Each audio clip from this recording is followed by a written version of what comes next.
Well, I'm thrilled again against with our defense overall. They shoot 40% from the floor, and I think we're really aware of chasing their shooters off the arc. And again, I think in this stretch where we've won 4 out of 5, our defense our guys have really invested in it.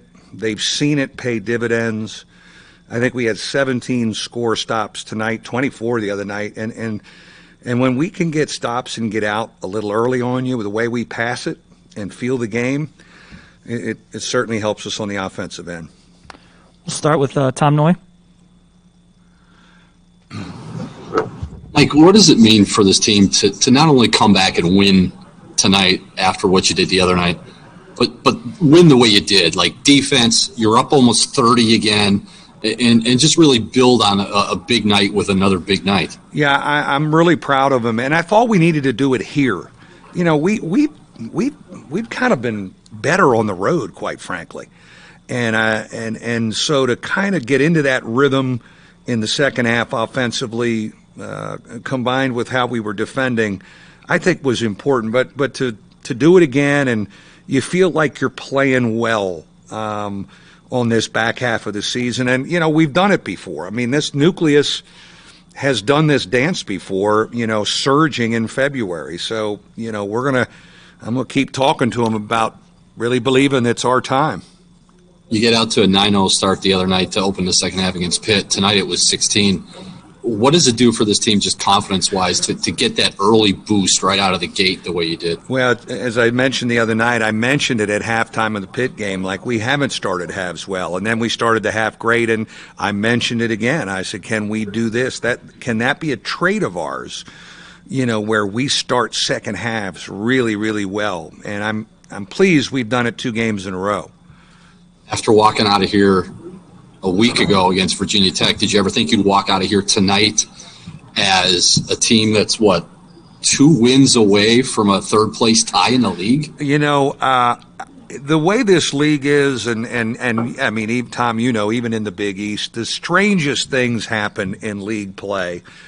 And I just, I was hoping we could get on a little bit of a surge here and make it interesting. We've done it before.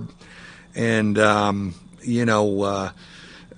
I love where we're at, and I think we feel we're playing well. But it all starts with us collectively, defensively, seeing the investment pay off. Thanks, Mike. Yeah. All right, next up we'll go Tim Priester. Mike, I think we could hear you encouraging them to play defense to the very end. I guess it's probably pretty easy to sell that message when they're playing as well as they are. Yeah, again, we got really sharp guys, and they have basketball IQ.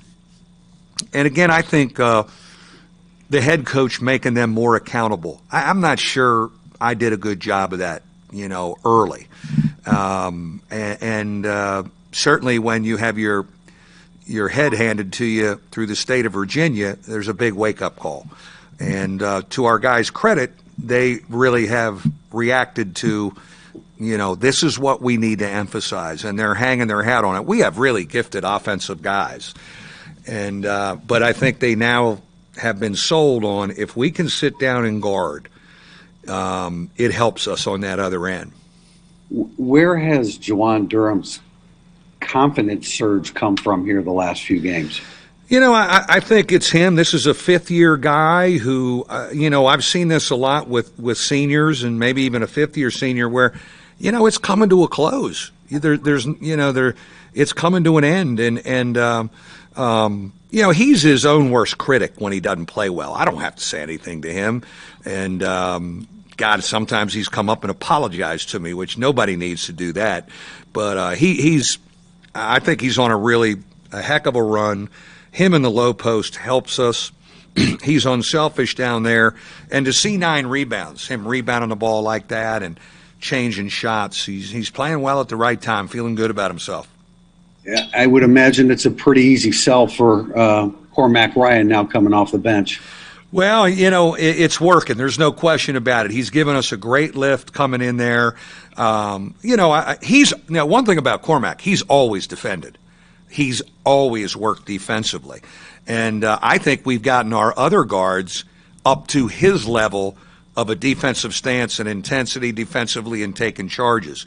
That he's almost a good role model for Hub, Goodwin, and Wirtz. But I think he's slowed down on offense, and he's taken the first good shot and feeling like he's in a good rhythm on the offensive end. Thank you. Yeah. Right up next, we'll go Patrick Engel. Mike, kind of going off Tim a minute ago, how much of a ceiling raiser, I guess, for lack of a better term, is Juwan when he plays like he does today on both ends of the floor? Well, I mean, it's fun to watch, and it's we've seen that, and we've seen it a lot in practice, and I think what's been neat to see him doing it, game after game, putting it on, stacking them on top of each other, and he should be confident because he's a heck of a player.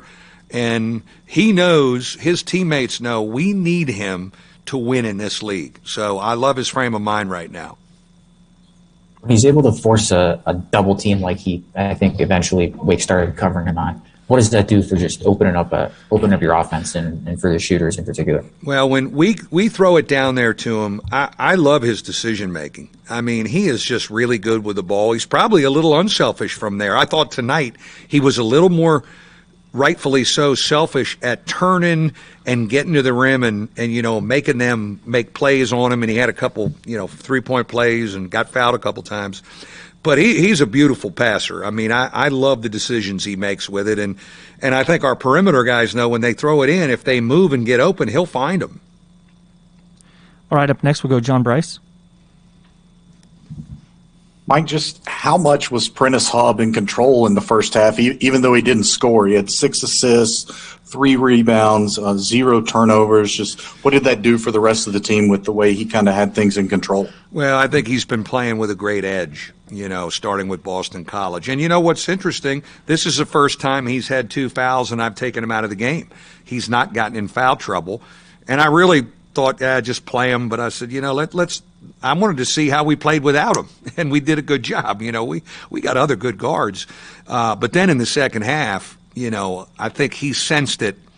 I really got to play downhill, and he hits that 3 to start the half. But he's set a great tone for us, and he's been doing this, double-double kind of territory thing, which is awesome. And then following up once more on Juwan, I think that's 32 points and just 3 fouls in the last 2 games since he had the foul trouble against Virginia Tech. What's the benefit there when he is that assertive but also plays under control and then sees the fruits of his labors? No, it's helpful, and we lead the nation in least amount of fouls. So we do a pretty good job of staying away from that. That was a tough night the other night against Virginia Tech, but we need him on the floor, and I think he knows he's done a great job playing behind big guys and making them make tough shots over him. I know he blocked 4, but they were looking for him at least another 9 or 10 times when they went in there, and when we're out playing defense on the perimeter with good stances and getting out on people, and he can be a bit of a goaltender back there. Now you're talking about a really cool defense, and we've kind of done that a lot. The last 2 weeks. All right, thank you very much, Coach. Thanks, guys. Appreciate it.